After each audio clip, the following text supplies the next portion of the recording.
जय श्री माता जी। ऑनलाइन उपस्थित सभी साधकों का आज के ध्यान सत्र में हम स्वागत करते हैं। आज के इस सामूहिक ध्यान की शुरुआत हम सामूहिकता में कुंडलिनी चढ़ाकर बंधन लेकर करेंगे।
सामूहिकता में 3 महामंत्र और उसके बाद श्री गणेश मंत्र का पठन करेंगे।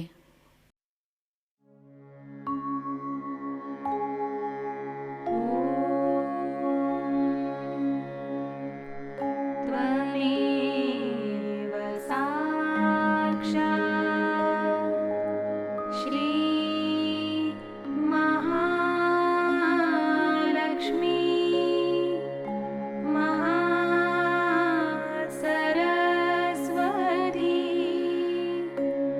महाकाली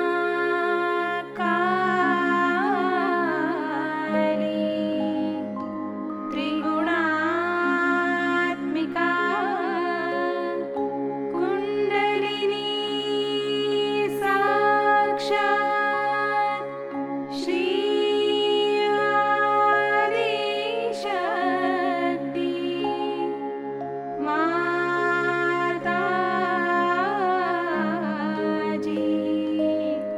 श्री निर्मला देवी नमो नमः।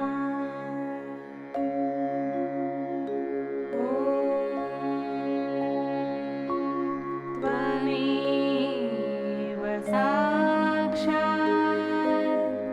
श्री कल्की साक्षात् श्री आदिशक्ति माताजी श्री निर्मला देवी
सामूहिक चित्त सहस्त्रार पर श्रीमाता जी कृपावंत होकर हम सबको निर्विचार अवस्था प्रदान कीजिए, हम सबको ध्यान की स्थिति प्रदान कीजिए।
इसी अवस्था में हम परम पूज्य श्री माता जी की अमृतवाणी को ग्रहण करेंगे।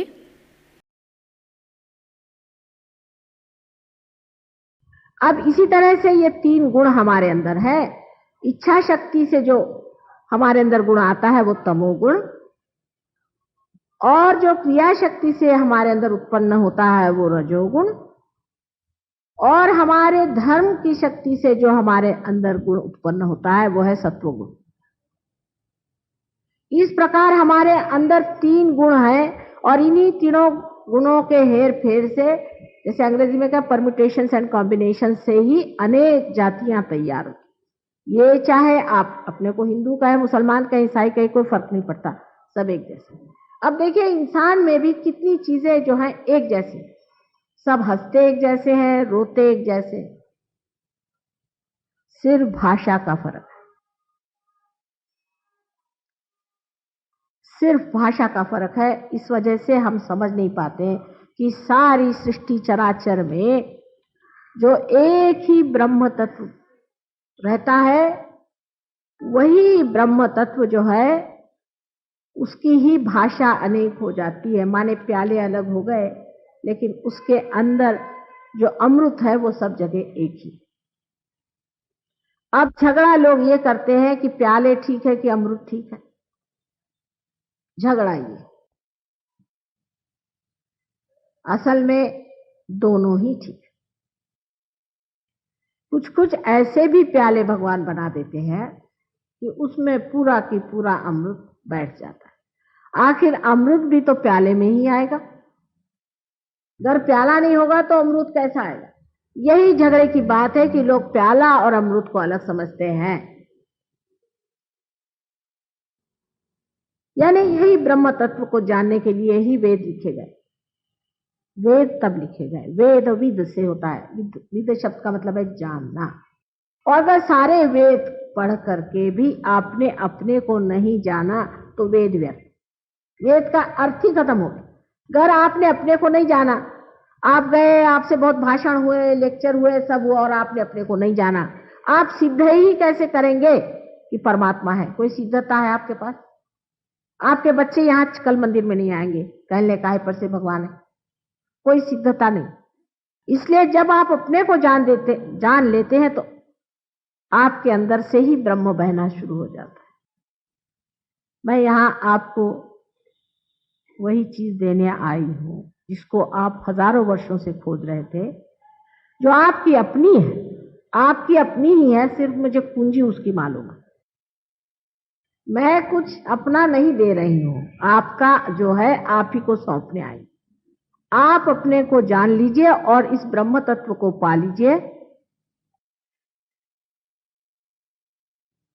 यही आत्म साक्षात्कार है, क्योंकि आत्मा का प्रकाश ही ब्रह्म तत्व है। यही परमात्मा का साक्षात्कार है, क्योंकि आत्मा को जाने बगैर आप परमात्मा को नहीं जान सकते। बगैर आंख के आप देख नहीं सकते, उसी तरह जब तक आपके पास आत्मा नहीं होगी आप परमात्मा को जान नहीं सकते। लेकिन मैं कहूं आप आत्मा को जानिए, आत्मा को जानिए, तो आप भी रटे आत्मा को जानिए, आत्मा को जानिए। रटने से नहीं जान सकते, इसको पाना होगा, ये घटना घटित होगी। अब अपने देश में 3 तरह की व्यवस्था इन 3 तरह की चीजों से होती रही। पहली तो व्यवस्था ये हुई कि हम इस ब्रह्म तत्व को जाने, उसके लिए कुछ क्रिया करें, होम करें, हवन करें। निराकार ही को सोच रहे थे उस वक्त। उन्होंने साकार की बात तब नहीं करी, उस वक्त उन्होंने निराकार की बात की कि हम निराकार को जाने, होम करें, हवन करें, ये करें, वो करें, मंत्र कहें, किसी तरह से जागृति हो जाए। इसके फलस्वरूप संसार में अवतरण हुए। जब आपने अमृत को माना, जो कि निराकार है, वो साकार होकर संसार में आया, उसको आना ही पड़ेगा। अगर साकार नहीं आएगा तो आप कैसे जानिएगा? जैसे कि एक दीप की लौ आप देखिए, दिखने को उसमें आकार है वैसे, लेकिन सब दूर फैली हुई। उसी प्रकार निराकार साकार नहीं होगा तो आप निराकार को जान ही नहीं सकते। इसीलिए संसार में अनेक अवतरण हुए। उसमें से श्री विष्णु जी के अवतरण हुए। उसकी वजह है कि श्री विष्णु जी यही हमारे अंदर धर्म की संस्थापना करते हैं और हमारा उत्क्रांति का मार्ग बनाते हैं, इसलिए विष्णु जी की स्थापना। इसका मतलब कभी भी नहीं कि शिव जी का कोई महत्व नहीं। बहुत से लोग हैं, भाई हम विष्णु जी को मानते हैं, शिव जी को नहीं मानते। ये तो ऐसा ही हुआ कि हम अपनी नाक को मानते हैं और आंख को नहीं मानते, जब एक ही शरीर के अंग प्रत्यंग वो है। समझ लीजिए विराट जो श्री विष्णु का सबसे बड़ा स्वरूप है, उसके अंदर अगर उनका हृदय है तो उसमें शिव जी बसे हो। और ब्रह्मदेव जो है वो उनकी क्रिया शक्ति को संभाले हुए। उन्होंने क्रिया करके सारी सृष्टि रची, सुंदरता से सब कुछ बनाया। पंच महाभूतों को लेकर के उन्होंने सारी सृष्टि को बनाया। और जब लोगों ने इस पंच महाभूतों की ही सोचा कि इनकी सेवा करने से या इनको जागरूक करने से हम परमात्मा को जाने, तब वो साक्षात परमात्मा के जो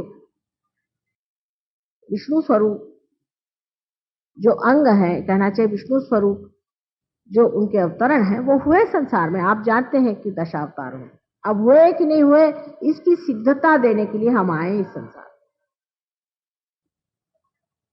क्योंकि किसी ने बता दिया इसलिए आपने विश्वास कर लिया। लेकिन ये 10 अवतरण हुए हैं और इन्हीं अवतरणों के सहारे ही हमारी उत्क्रांति हुई। माने पहले सब लोग मछलियों में थे, समुद्र में ही पहले जीव धारणा हुई है, सब लोग कहते हैं। और उसके बाद कुछ मछलियां बाहर की ओर चली आई। उन मछलियों को पहले बाहर लाने वाला मत्स्य अवतार हुआ, वो श्री विष्णु का स्वरूप था। उसके बाद आप जानते हैं कि वो 10 रूप में आते रहे। ये अगुवाई करने के जो कार्य है वो परमात्मा को ही करना पड़ा। ये परमात्मा का कार्य, इसे मनुष्य नहीं कर सकता या एक मछली नहीं कर सकती। इसलिए पहले जो अगुवाई करने का काम था उसके लिए साक्षात परमात्मा संसार में अवतरित हुए, इसमें कोई शक नहीं। लेकिन जब लोगों ने दूसरी चीज शुरू कर दी, भक्ति, कि परमात्मा तो संसार में अवतार ले रहे हैं, इसको समझ के उन्होंने भक्ति शुरू कर ली, तो उसी में लिपट गए वो। माने ये कि फूल के अंदर शहद है, समझ लीजिए, तो आपको फूल का शहद लेना चाहिए, तो बात सही है, लेकिन शहद फूल के बगैर तो नहीं होता। लोगों ने कहा कि भाई फिर फूल की बात करो, एक शहद की बात करने लगे, फूल की बात करने लगे। उसके बाद उन्होंने कहा कि फूल की बात करो, तो फूले में अटक गए लोग।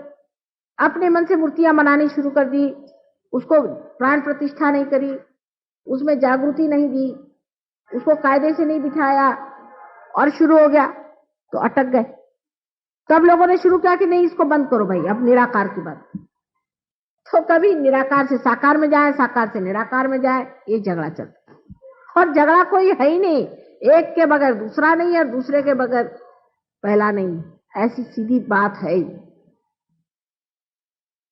क्योंकि दोनों ही बातें बन गई, एक ने फूल की बात करी और एक ने शहद की करी, और दोनों ही बातें ही रह गई, बातें ही रह गई, बातें ही रह गई, आज तक बातें ही रह गई। तो दोनों ही बात सही है, वो भी सही है और ये भी सही है। उसका खंडन इसलिए हुआ, उन्होंने खंडन इसलिए किया कि जब जनसाधारण में देखा कि एक तरफ खूब बह के चले जा रहे, तो उनको खींच के दूसरी तरफ ले आए, बाबा यहां ठिकाने से। जब इस तरफ में बहुत बह के चले जा रहे, तो उनको फिर इस तरफ ले आए। जो ला रहे हैं वो एक ही इंसान है, उनका नाम है दत्तात्रेय जी। आदिनाथ है, आदि गुरु है वो। वही अनेक बार संसार में आए, उन्होंने कहा कि भाई हाँ ठीक है, अवतरण हुए, मानिए इसे। लोग अवतरण को चिपक गए, राम राम राम राम, रास्ते पे चलिए तो राम राम, बाजार में जाओ तो राम राम, इधर देखो तो राम राम। कोई किसी की अकल नहीं रह गई कि इस तरह से राम का नाम नहीं लेना चाहिए हर समय। राम को आप कितना सस्ता किए दे रहे हैं, उसका भी एक तरीका है। तो अब फिर उन्होंने कहा कि चलिए ये बात बंद करिए। वही उनके अनेक अवतरण हुए हैं, उन्होंने अपना ही इसलिए खंडन किया। वही संसार में राजा जनक के रूप में आए थे, और राजा जनक ने एक नचिकेता को ही आत्म साक्षात्कार दिया था। राजा जनक के बारे में आप जानते हैं कि उनको लोग विदेही कहते हैं, और उनसे लोगों ने पूछा कि भाई आपको विदेही कैसे कहते हैं। नारद ने कहा कि तुमको विदेही कैसे कहते हैं, तुम तो संसार में रहते हो और तुम विदेही हो। तो बहुत आसान है भाई, ऐसा करो शाम को बात करना, अभी तो तुम एक काम करो, कटोरे में दूध है उसे लेके चलो और शाम को मुझे बताना। अब वो दूध कटोरा ऐसा था कि उसमें दूध छलक जाएगा। उसने कहा एक बूंद भी नहीं छलकना चाहिए, उसी को देखते रहना और छलकना नहीं चाहिए एक बूंद, तब मैं बताऊंगा कि मुझे विदेही क्यों कहते। शाम तक बेचारे वो अपने लिए घूम रहे, उनके साथ सारी दुनिया में गए और परेशान हो गए। जब शाम को लौटे तो उनका आप तो बताइए, मैं तो तंग आ गया, सारा दिन इस तरह आपके साथ घूमता रहा। कहने का पहले ये बताओ कि तुमने क्या देखा। उन्होंने क्या देखा, मैं क्या देखता, मैं तो पूरी समय दूध ही देखता था कि गिर न जाए। पहले मैं प्रोसेशन में गया, फिर मेरे बड़ा भारी दरबार था, वहां नृत्य हुआ, कुछ नहीं देखा तुमने? पहले कुछ नहीं देखा। राजा जनक ने कहा कि बेटे मेरा यही हाल, मैं कुछ देखता नहीं हूं, मेरा सारा चित्त, मैं अपना देखते रहता हूं कहीं छलक न जाए, मेरा सारा चित्त वही। यह अवतरण है, राजा जनक भी एक अवतरण है, बहुत बड़ा अवतरण है। वो इस संसार में गुरु के रूप में आए। उसी ने जिसको कि आज हम लोग सबसे फुटअव्वल करते हैं, मोहम्मद साहब भी वही है, कोई अंतर नहीं। और उनकी जो लड़की थी वो साक्षात जानकी थी, इसके आपको हम सिद्धता दे देंगे। बेकार में हम, हाँ अगर मुसलमान खराब है वो दूसरी बात है, लेकिन मोहम्मद साहब नहीं थे, उन्होंने भी वही बात करी। और फिर जब मोहम्मद साहब ने देखा कि मुसलमान इतने गधे हो गए, तब फिर संसार में वो आए। और आपको मालूम है गुरु नानक के नाम से संसार में उन्होंने कार्य किया। वे सभी निराकार ही की बात कर रहे थे, क्योंकि उनको मालूम था इंसान चिपक जाएगा किसी चीज में, और उन्होंने हमारे धर्म को हमेशा संभाला। और अब आखिरी बार वो आए थे शिरडी के साईनाथ बनकर। ऐसे इनके अनेक अवतरण हुए, और ये कोई इंसान नहीं थे, ये परमात्मा का जो सबसे अबोधिता का तत्व था, जिसे इनोसेंस कहना चाहिए, उसके अवतरण थे। और इनका जीवन भी उसी तरह से अत्यंत निष्पाप और निर्मल था। और वो साक्षात शक्ति उनके साथ, या तो बहन, जैसे जनक की लड़की सीता जी थी, मोहम्मद साहब की लड़की फातिमा थी, और आपको मालूम है कि गुरु नानक की बहन नानकी, ये जानकी साक्षात थी। इसमें कोई शंका की बात नहीं है मेरे लिए, लेकिन आपके लिए हो सकती। लेकिन इसको मैं सिद्ध कर सकती हूँ, क्योंकि जब तक आपके आंख नहीं आती आप इसको नहीं मान सकते, ठीक है। लेकिन आपको आंख देने पर तो आपको मानना ही पड़ेगा कि सफेद सफेद है, झूठ झूठ है। तो किस बात का झगड़ा है फिर? ये तो अंधेरे में लोग आपस में मार रहे हैं। एक बार आंख खुलने पर मैं बताती हूँ आपसे, आप सारे संसार की जो ये सबसे बड़ी माया है, इसको पहचान लेंगे। ये सब लोग एक हैं, इनमें कोई अंतर नहीं। अब जो हमने वेद वगैरह रचे, और जिससे हमने पंचमहाभूतों का हमने कहा कि पंचमहाभूतों को मानिए और उनके हिस्से करिए, ठीक है, तो निराकार की बात हो गई। लेकिन साकार भी चीज है, भक्ति भी है, और साकार परमात्मा राम, श्री राम, परशुराम, इतना ही नहीं, श्री कृष्ण साक्षात इस संसार में आए, अवतरण उन्होंने किया। ये साक्षात श्री विष्णु के अवतरण है, इसमें कोई भी शंका की बात नहीं मेरे लिए। और शिव अवतरण नहीं लेते,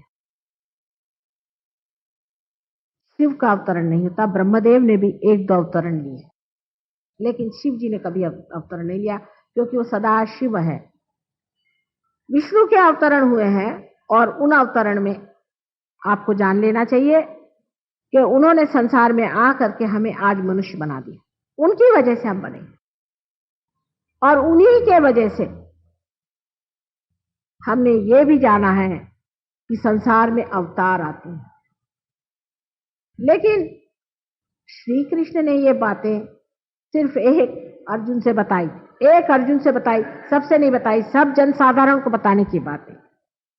भक्ति का मार्ग चल रहा था, भक्ति में लोग आवाहन कर रहे थे परमात्मा को, और इधर लोग जो है वेद में वो लोग वे पंच महाभूत थे, उनको जागरूक कर रहे थे। और एक बहुत गुप्त तरीके से दूसरा जो मार्ग बन रहा था, उसमें राजा जनक जैसे लोग प्रयत्न कर रहे थे कि आत्मा का साक्षात्कार हो जाए, लेकिन ये बात गुप्त थी। श्री कृष्ण ने भी ये बात सिर्फ अर्जुन से बताई, और वो भी घूम फिरा के बताई, क्योंकि उन्होंने देखा इनकी अभी समझ में आ नहीं रही बात। अब गीता पे फिर मैं कभी बोलूंगी, आज तो इतना समय नहीं।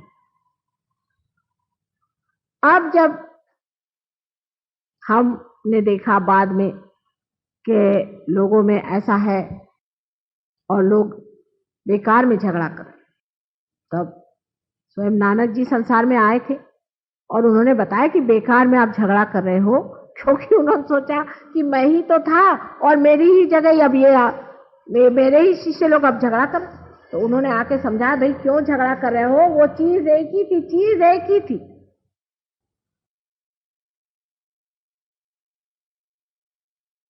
अब जो ये गुप्त रूप से काम हो रहा था, वो उसके बाद आपको आश्चर्य होगा, बहुत आश्चर्य की बात, कि उस वक्त में जो 2 बच्चे पैदा हुए थे सीता जी के, इनको लव और कुश कहते हैं। आपको आश्चर्य होगा, अभी भी आप पता नहीं इसका लोगों को पता है या नहीं, लेकिन हमको तो पता है, आप पता करें कि दोनों हिंदुस्तान छोड़ के उत्तर की ओर चले गए।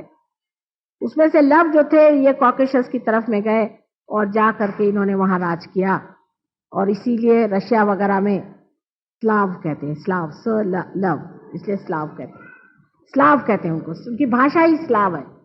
और कुश जो थे वो चाइना की तरफ गए और उन्होंने अपने को कुषाण कहलाए।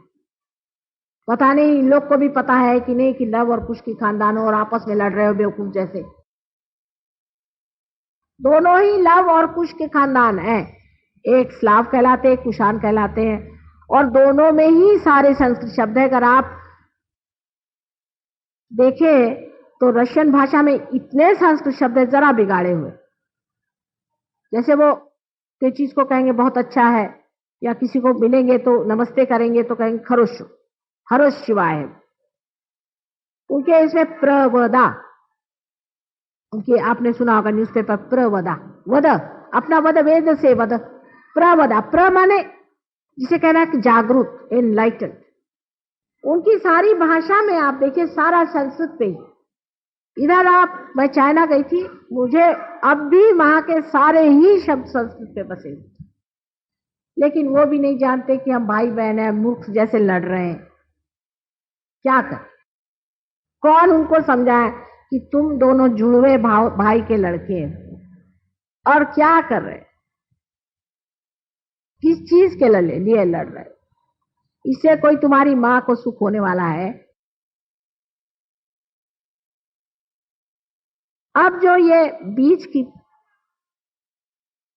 धर्म व्यवस्था हमारे अंदर बनी हुई है, जिसमें अवतरण होते गए और बहुत ही गुप्त रूप से होता गया, उस वक्त यही दोनों बेटे इस संसार में बार बार पैदा हुए। उसके बारे में लोगों को मालूमात नहीं, लेकिन झगड़ा करने में हम लोग बहुत होशियार हैं, लेकिन उसके बारे में मालूमात नहीं, क्योंकि हिस्ट्री में इस बात को कोई लिखता है। बुद्ध और महावीर ये दोनों बेटे थे, यही दोनों बेटे बुद्ध और महावीर बन के आए, और हम लोग झगड़ा कर रहे हैं। अरे अगर हिंदू राम को मानते हैं तो उन्हीं के ये दोनों बेटे हैं, झगड़ा किस चीज का कर रहे हो तुम? और थे कि नहीं उसकी हम आपको सिद्धता दे सकते हैं। अब बहुत से लोगों का ये कहना है कि ये चीज किताब में लिखी नहीं, हर एक चीज किताब में लिखने लायक होती भी नहीं। किताब पढ़ के आप पूरी बात, गीता तो मेरे समझ में बहुत ही कम लोगों के समझ में आई है, उसका बहुत ही सिंपल सी बात है, बहुत ही सीधी सी बात है, किसी की खोपड़ी में आई नहीं, सबके खोपड़ी पे से चली गई। तो इसमें यह समझ लेना चाहिए कि मैं जो बात कह रही हूं उसमें से बहुत सी बातें आपको किताबों में भी नहीं मिलेंगी, क्योंकि मैं जानती हूं, मैं आपसे बता रही हूं, और इसकी मैं आपको सिद्धता दे सकती हूं कि ये बुद्ध और महावीर जो थे ये कोई दूसरे नहीं, श्री राम के लड़के लव और कुश थे। वो अपने ही थे, कोई पराये नहीं थे। अब कोई कहते कि हम बुद्ध धर्मी हो गए, हम जैनी हो गए, अरे हुआ है कौन, सब सनातन ही है। जब आप कहते हैं हम सनातन है तो सोचना भी चाहिए कि सनातन का आंचल बहुत बड़ा है, तो उसके नीचे सब लोग आ गए, कोई छूटने वाला नहीं है। यही बुद्ध जबकि आए संसार में, इन्होंने सिखाया कि आप मूर्ति पूजा नहीं करो, ये नहीं करो, वो नहीं करो, क्योंकि लोग मूर्ति पूजा की हद कर दी थी उन्होंने। इसलिए जब सिखाया और जब देखा कि वो चीज पूरी तरह छूट के बुद्ध धर्म इतना बुरी तरह से फैल गया और उन्होंने इतनी बेवकूफियां शुरू कर दी, तो खुद उन्होंने ही इस संसार में जन्म लिया, और वही हमारे हिंदू धर्म के संस्थापक जिन्हें हम मानते हैं आदि शंकराचार्य, वही थे, ये बुद्ध ही थे। फिर से आए अपना ही खंडन करने के लिए, क्योंकि इन बुद्धू लोगों को कौन समझाए। बुद्ध माने जागरूक, जिसने जान लिया सो। कितने बुद्ध हैं बुद्ध, बेवकूफ जैसे वो उनसे कहा कि पूजा नहीं करो तो एक दांत लेकर के बैठ गए, फलाना लेकर के बैठ गए, उसी से झगड़ा। इंसान को कोई ना कोई बहाना चाहिए झगड़ा करने का। और सब में एक ही तत्व है, सब में एक ही तत्व है, पर झगड़ा पता नहीं क्यों कैसे ढूंढ लेते हैं, कोई ना कोई बात झगड़े की ढूंढ लेते हैं। आदि शंकराचार्य ने कहा था, न योगे न सांख्ये न, योग सांख्य से कुछ नहीं होने वाला, मां की कृपा से ही सब कुछ होने वाला है। उन्होंने बहुत बड़ी किताब एक लिखी थी, विवेक चूड़ामणि। पता नहीं आप लोग पढ़ते हैं कि नहीं, पढ़ते होंगे जरूर, क्योंकि आप सनातन धर्मी हैं। तो जिन्होंने इसकी संस्थापना करी वो तो पढ़ते ही होंगे। इतनी बड़ी किताब विवेक चूड़ामणि लिखने के बाद उन्होंने दूसरी किताब लिखी जो सौंदर्य लहरी है। पता नहीं आप लोग पढ़े होंगे। सारा उसमें मां का वर्णन है पूरा, यहां तक कि उनका आकार प्रकार, उनका तौर तरीका, उनको कौन सा तेल पसंद है, सर में कौन सा तेल लगाती है, सारा बारीक लिखे। विवेक चूड़ामणि तो इतनी बड़ी भारी चीज लिख दी, और अब ये मां का वर्णन क्या लिख रहे? पहले उसके सिवाय इलाज नहीं, मां के सिवाय इलाज नहीं, वही सब करेगी। ये शक्ति का काम, इसलिए हम सब शक्ति के पुजारी हैं। आप किसी भी धर्म में रहें, आप सब शक्ति के पुजारी हैं। वेद में मां को ई करके कहा गया, ई शब्द से, उसका शब्दों का फर्क है, लेकिन शक्ति को ही पाना है। और शक्ति भी क्या शक्ति है? ये ब्रह्म की शक्ति है। और ब्रह्म क्या है? ये परमात्मा की इच्छा और परमात्मा का प्यार है। अगर परमात्मा को आपसे प्यार नहीं होता तो ये सरदर्द वो क्यों लेते? ये सारी सृष्टि बनाना भी एक बड़ा भारी सरदर्द है। इतनी सारी सृष्टि उन्होंने बनाई क्योंकि उनका आपसे प्यार था, और आज भी उसी प्यार में वो चाहते हैं कि आप उनके साम्राज्य में उतरे। ये सारे झगड़े हैं, झगड़ों में कुछ नहीं। सबसे बड़ी सनातन बात यह है कि हम ब्रह्म शक्ति से बने और हमें उसको पाना है। और अगर आपने उसे जाना नहीं तो आपने शक्ति को पाया नहीं। कहने लगे कि मैं, वहां वारकरी लोग होते हैं, एक एक महीना 2-2 महीना पैदल चल के जाते हैं। वो हुआ, मैं वहां पैदल चल के जाता था, महीना महीना पैदल चलता था, वहां जाता था तो मेरा सर ही फोड़ देते थे लोग, और उसमें परेशान हुआ, भगवान नहीं मिले। फिर मैंने सोचा अब और कोई सा धर्म कर ले। फिर मैंने सब धर्म किए, ये धर्म किया, वो धर्म किया, मेरे हाथ पैर टूट गए, मेरी हालत खराब हो गई, मेरी तंदुरुस्ती चौपट हो गई। मैंने कहा ये कैसा भगवान है जिसको मैं खोज रहा हूं, और मैं उसकी मेरी तंदुरुस्ती भी चौपटा देगा तो मैं कैसे उसको जानूंगा? और जब उन्होंने जाना कि हम वहां गए हुए हैं तो हमसे मिलने आया और कहने लगे, माँ अब बताओ मैं क्या करूं? मैंने कहा बेकार में तुम इधर से उधर अपनी दल बदलते रहे। अपने माथे पे लिखा हुआ रोज बदलने से कुछ नहीं होता कि मैं फलाना हूं ढिकाना हूं। तुम सिर्फ इंसान हो पहली बात, और दूसरे तुम परमात्मा के पुत्र हो, तुम आत्मा हो और कुछ नहीं, उसको तुम्हें पाना है। इस तरह से अपने ऊपर ब्रांड मत मारो, लड़ाई झगड़े होते। आत्मा ही सनातन है, उसको पाना है। आत्मा ही चीज है जिसे पाना है। सबने यही कहा है कि क्यों भाई इधर उधर भटकते हो, अपने ही अंदर खोजो, अपने ही अंदर आत्मा है। जब आप आत्मा को पाइएगा तभी आपको पता होगा कि इन सब मूर्तियों का भी क्या अर्थ है, ये क्या चीज है और इसका हमारे अंदर स्थान कहाँ है। उनको जागरूक कैसा करना, इनको जागरूक कैसा करना, इनकी प्राण प्रतिष्ठा कैसे करना। तो सिर्फ ब्रह्म की बात ही नहीं है, ब्रह्म का पाना है, और उसके बाद इस सारे ब्रह्म विद्या को आपको पूरी तरह से जान लेना। सारी ब्रह्म विद्या आप जान सकते, यही सहज योग है। इसको सहज कहते हैं क्योंकि सहज आपके साथ पैदा हुआ। आपके अंदर कुंडलिनी शक्ति है जो आपके साथ पैदा हुई। ये जीवंत है, कोई मरी हुई चीज नहीं है, जीवंत है। जैसे कि अंकुर होता है उस तरह से आपके अंदर वो स्थित है, वो जागृत हो जाती है, और वो जागृत होने के बाद आपके अंदर से ठंडी ठंडी हवा जैसी चैतन्य की लहरियां, जिसका वर्णन आदि शंकराचार्य आदि सब ने किया हुआ है, ईसा मसीह ने भी किया है, वो बहने लग जाती है और आप अपनी शक्ति को प्राप्त होते। और उसके बाद इस ब्रह्म को प्राप्त करने के बाद आपको ब्रह्म विद्या जाननी है। हिंदुस्तान में भी सहयोग बहुत जोर से फैल रहा है, लेकिन इसका ज्यादा हिस्सा महाराष्ट्र में बहुत ज्यादा चल रहा है। इसकी वजह यह है कि संतों की भूमि है और वहां लोगों ने संतों को भुलाया नहीं। नाथपंथियों ने बड़ी मेहनत करी है। आपके यहाँ भी गुरु नानक और कबीर जैसे बड़े बड़े संत हो, लेकिन हम लोगों ने उनको माना नहीं। असल में दक्षिण में, महाराष्ट्र में ऐसी बात है कि न जाने कैसे क्यों, मेरी ये समझ नहीं आता। हो सकता कि रामचंद्र जी वहां पैदल चल के गए थे, सीता जी के भी वहां चैतन्य फैले हुए हैं, लेकिन लोगों में जरा इस मामले में गहराई, वो इस बात को जानते हैं। और ज्ञानेश्वर जी ने बहुत साफ साफ लिखा था कि कुंडलिनी नाम की शक्ति हमारे अंदर है और वो अम्बा स्वरूप माता जी जब होंगी तभी आपको उसकी प्राप्ति हो सकती, आदि अनेक चीजें उन्होंने लिख के रखी है। शायद इसी वजह से वो इससे जागरूक है। इंग्लैंड में भी लोग बहुत जागरूक हैं, क्योंकि इंग्लैंड में एक बड़े भारी विलियम ब्लेक करके कवि हो गए हैं। उन्होंने लिखा है कि वो समय आएगा कि जब इंग्लैंड में ये कार्य शुरू होगा, और उन्होंने यहाँ तक कि हमारे आश्रम की जगह तक लिख दी, जहां मैं रहती हूँ उस जगह के नाम लिख। लेकिन ये मैं नहीं कहूंगी कि यहाँ संतों ने मेहनत नहीं करी, संतों ने बड़ी मेहनत की है। बिहार में मैं गई थी, बिहार में देखा कि सारे चैतन्य भरा पड़ा हुआ है। बंगाल में, पंजाब में सारा चैतन्य भरा पड़ा हुआ है। पंजाब तो ऐसा चैतन्य से भरा है, लेकिन मेरे समझ नहीं आता है कि पार्टीशन हो गया क्या हो गया, पता नहीं। लोगों की श्रद्धा ही टूट गई है, और श्रद्धा में एक तरह का नरमाई आ, और उसकी वजह से मनुष्य इस ओर नहीं जाता है कि उसे पाना है, वो उच्छृंखल है। थोड़ी देर के लिए भगवान के पास आ गए, वो सोचता बहुत हो गया। रास्ते चलते कोई भगवान मिल गए, बहुत हो गया। उसके बाद उनको अपनी दूसरी परवाह लगी रहे। उसमें कुछ मेहनत करनी पड़ेगी, कुछ उसके प्रति वाकई श्रद्धा से लगना पड़ेगा, इधर ध्यान।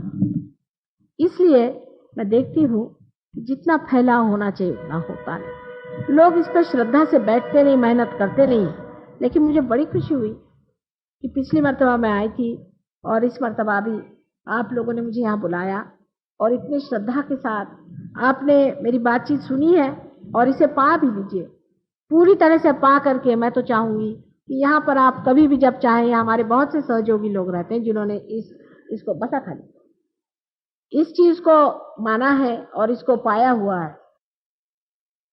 यहाँ पर बहुत से लोग ऐसे हैं जो कि इसको जानते हैं, ब्रह्म विद्या को भी, उनसे भी आप लाभ उठा सकते। बस इतना जानना है कि इसमें कोई भी पैसा या कोई चीज नहीं चाहिए। परमात्मा को आप पैसे से नहीं खरीद सकते, ब्रह्म को आप पैसे से नहीं खरीद सकते। और जब पाने की बात है तब तो आपको कोई मेहनत भी नहीं करनी पड़ेगी, लेकिन पाने के बाद संजोना पड़ता है। उससे पहले आपको कोई भी मेहनत नहीं करनी, उससे पहले आपके पास है, इसलिए सहज हो जाता है। पर आज सहयोग महायोग की स्थिति में आ गया है, क्योंकि पहले सहज योग जो था जनक के समय में, तो एक नचिकेता के ही लिए बना था। उसके बाद एक दो फूल आए, फिर 3-4 और फूल आ गए। लेकिन आज वो समय है जब बहार आ गई, और इस बहार में अनेक फूल फल होने वाले। सिर्फ आप अपनी तह तक, अपनी गहराई तक उतरे। असल में होता क्या है, अब देखिए ये औरतें चली जा रही, इसका क्या मतलब है कि इनमें गहराई नहीं है बिल्कुल। कि चीज को पालो, मैं कहती हूँ, पा करके और उसमें थोड़े गहरे थोड़े से गहराई में उतरना चाहिए, और उस गहराई में आपका सारा पूर्व जन्म का पुण्यकृत है, उसमें आप फिर समाइए। पहले थोड़ी सी मेहनत करके उस गहराई में उतर जाइए, और उसके बाद वहां जो पूर्व संचित जितना कुछ है उसे आप पाइएगा। लेकिन इस तरह से लोग क्या आए, एक माता जी का भाषण सुन गए, दूसरे का सुन गए, इस तरह से जो लोग करते हैं, ऐसे लोगों के लिए सहयोग नहीं है। पर इसका नुकसान बाद में होगा। अभी इसके जो फायदे हैं उसे लेना चाहिए। इससे अनेक फायदे होते हैं। आप जानते हैं, यहाँ पर एक देवी जी बैठी, उनका लड़का एकदम पागल जैसे था, अभी आई हुई, उसके एकदम पागलपन ठीक हो गया। कितने ही लोग हैं यहाँ दुनिया में जिनको इससे लाभ हुआ है, जिनकी तंदुरुस्ती ठीक हो गई, क्योंकि ये सारे 7 चक्रों में सारे ही देवता विराजते हैं। वो जागरूक हो जाने से उनका आशीर्वाद मिलता है। आपकी हर तरह के प्रश्न तब टूटेंगे जब आप योग में उतरेंगे। कृष्ण ने भी कहा कि योगक्षेम वहाम्यहम्। योग से पहले आप भगवान से आके कहे भगवान ये कर दो, आपका संबंध ही नहीं हो भगवान से, तो क्षेम कैसे होगा? फिर आप कहे मैं भगवान से गिड़गिड़ाता रहा, भगवान ने मेरा काम ही नहीं करा। पहले आप कनेक्शन करा लीजिए, कनेक्शन के बाद आपको कहना भी नहीं पड़ेगा। फिर क्षेम, क्योंकि उनके साम्राज्य में आ गए, आप उनके नगर के वासी हो गए, तो वो आपको संभालेंगे और देखेंगे। और देखते ही यहाँ हर एक सहयोगी आपसे बताएगा, एक एक अगर आदमी लिखने जाए तो इतनी बड़ी पोथी लिख के रख सकता है कि कितने चमत्कार हुए। ऐसे ऐसे एक्सीडेंट हुए हैं कि लोग 80-80 फुट पे से गिर गए और जैसे कि किसी ने उठा लिया हो। बहुत बड़ी बड़ी बातें हो गई हैं, वो सब बताने बैठूं तो उसका कोई अंत नहीं।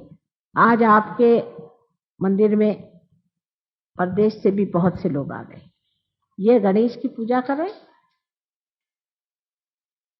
और ये शिव जी की पूजा करें और ये विष्णु जी की पूजा करें। इसलिए नहीं कि मैंने उनसे कहा है, इसलिए क्योंकि वो जान गए कि ये बात सही है। वो जान गए, उनके अंदर जो चीज है उसे जान गए हैं। उंगलियों पे आप महसूस कर सकते हैं कि आपके कौन से चक्र पकड़े हुए हैं और उन चक्रों पे कौन से देवता हैं। इसको आप जान सकते हैं और आप पूछ सकते हैं कि ये देवता हैं या नहीं। इतना ही नहीं, आप लोग भी अब मोहम्मद साहब को जानेंगे, ईसा मसीह को जानेंगे। जिन्होंने जो कुछ नहीं जाना वो और जान जाएंगे, और ये लोग जितना जानते हैं आप लोग नहीं जानते। वजह यह है कि इन लोगों में हमें यह फर्क है कि हम योग भूमि में रह रहे हैं। इस भारतवर्ष की जो छत्र छाया है उसमें हम लोग पट से पार हो जाते हैं, कोई समय नहीं लगने वाला। आप सबके सब बहुत जल्दी पार हो जाएंगे, मुझे मालूम है, मैं जानती हूँ, एक क्षण भी नहीं लगने वाला। लेकिन चलने नहीं वाला हो, क्योंकि जो चीज आसानी से मिल जाती है उसकी कदर नहीं करते। और इन लोगों पे एक एक पे मैंने 3-3 महीने हाथ तोड़े, तो इनको बड़ी कदर है। ये गहराई में उतर गए उसके, ये गहराई में उतर गए उसके, इन्होंने उसको बिल्कुल ब्रह्म विद्या को साक्षात कर लिया। तो जो भारतीय, जो कि अनेक जन्मों के पुण्यों से इस भारतवर्ष में पैदा हुआ है, वो इनसे कम पड़ जाता है। और ये पुण्य आपके पास बहुत है, क्योंकि आप अपनी गहराई नहीं छू पाते। ये मैं आपसे पहले ही आगाह कर देती हूँ कि पार करने को तो मैं कर दूंगी, लेकिन आगे का आपको देखना होगा। आगे जो मेहनत है वो आपको करनी पड़ेगी। अगर नहीं करी तो जो पाया सो खो जाएगा। होता है अनेक लोगों का ऐसा होता है। मैंने देखा एक साहब आए थे, बड़े चिल्लाने लगे, एक बड़ी भारी आंगन में प्रोग्राम हो रहा था। माता जी मेरे तो एकदम अंदर से आग आग निकल रही, मेरे अंदर मैं मर रहा हूँ, आप मुझे ठीक करिए। सारे बदन में इतने इतने ब्लिस्टर्स और क्या क्या है। मैं कहा आते हैं। बहुत लोग थे, भीड़ भाड़, कुछ करते करते उनके पास पहुंचे। उनकी कुंडलिनी जागरूक करने से 5 मिनट के अंदर उनका सब कुछ ठीक हो गया। 5 मिनट के अंदर। वो अभी भी हैं यहाँ पर दिल्ली।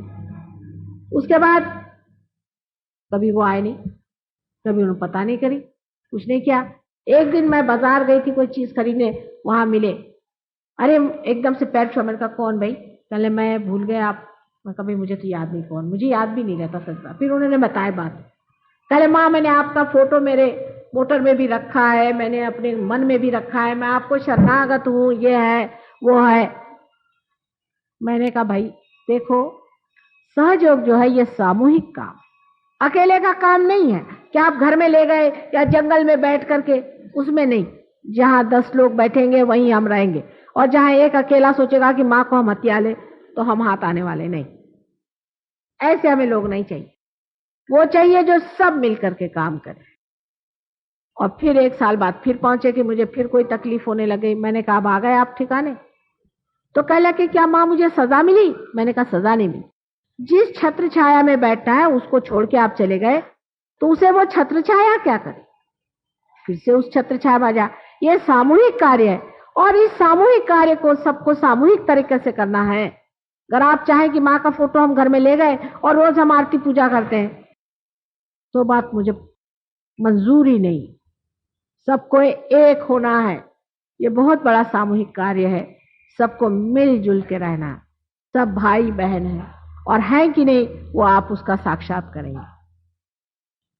जो लोग सहयोग में इस तरह से ब्रह्म विद्या को पाते हैं, उनके बहुत से प्रश्न दूर हो गए, उनकी तंदुरुस्तियां ठीक हो गई, उनके मन ठीक हो गए, खानदान ठीक हो गए, आपस के रिश्तेदारियां ठीक हो गई हैं, और सबसे बड़ा तो उनका लक्ष्मी तत्व भी जागृत हो गया है, जिससे बहुत रईस तो कोई नहीं होता, इसमें कोई चीज बहुत नहीं होती, अतिशयता तो होती ही नहीं, लेकिन समृद्ध हो गए, समर्थ हो गए हैं और आनंद में रह रहे हैं और दूसरों का भला कर रहे हैं, अपने को भी ठीक रखें और दूसरों को भी ठीक रखें।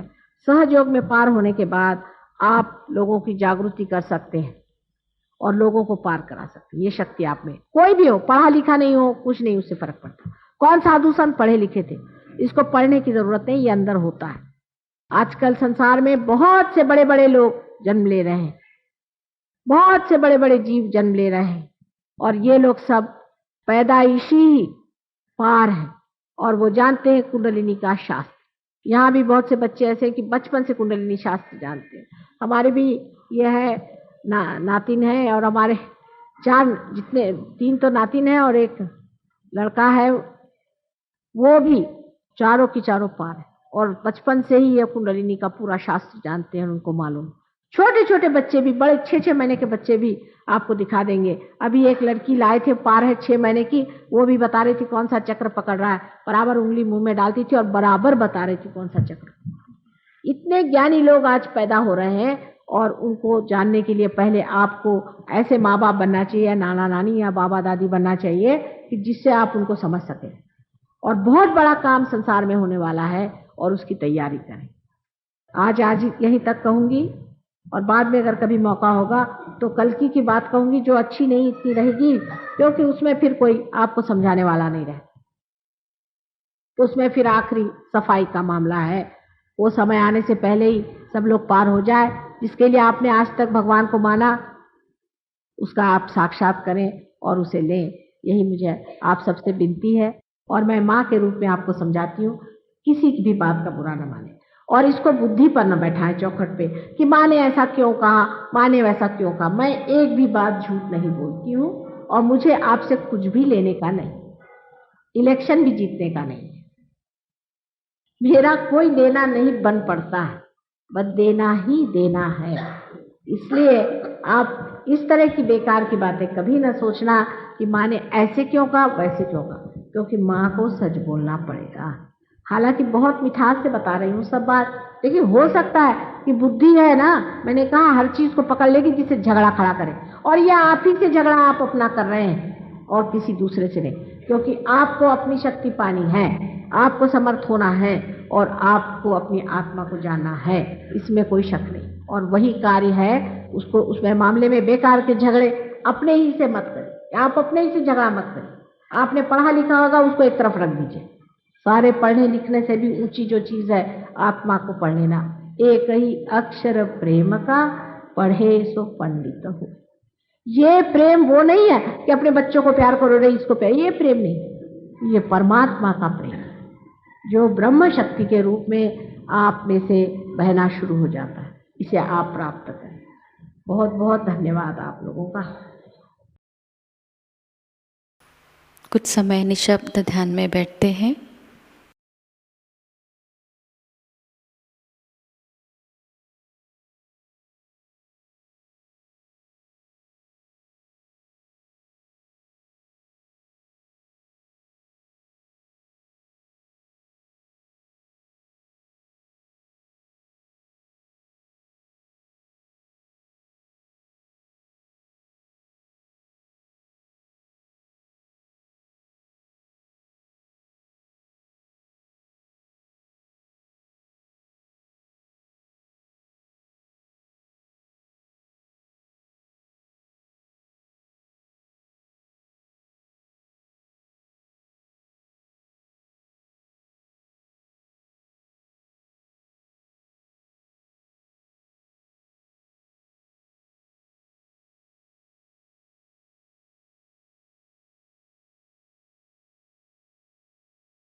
परम पूज्य श्री माता जी, आपकी परम कृपा में हम सब सहयोग के प्रोटोकॉल्स को पूरी तरह समझे और हृदय से उसका स्वीकार करें।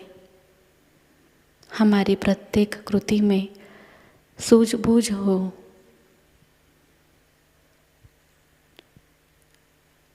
परम पूज्य श्री माता जी, आपने हम सबको हमारा गुरु पद प्रदान किया। श्री माता जी, अपनी ध्यान धारणा, अनुशासन और सकारात्मक सामूहिक कार्य से हम सब अपने सद्गुरु अवस्था को प्राप्त करें। श्री माता जी, कृपावंत होकर हम सबको संयम और विश्व के प्रति समान दृष्टि से प्रेम करने की भावना प्रदान कीजिए। श्री माता जी, आज का ये ध्यान हम आपके श्री चरणों पर समर्पित करते हैं। कृपावंत होकर हम सबको आशीर्वादित कीजिए, इस विश्व को आशीर्वादित कीजिए। श्री माता जी को प्रणाम करेंगे और सामूहिकता में कुंडलिनी चढ़ाकर बंधन लेंगे।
आज का ध्यान केंद्र यहीं पर संपन्न होता है।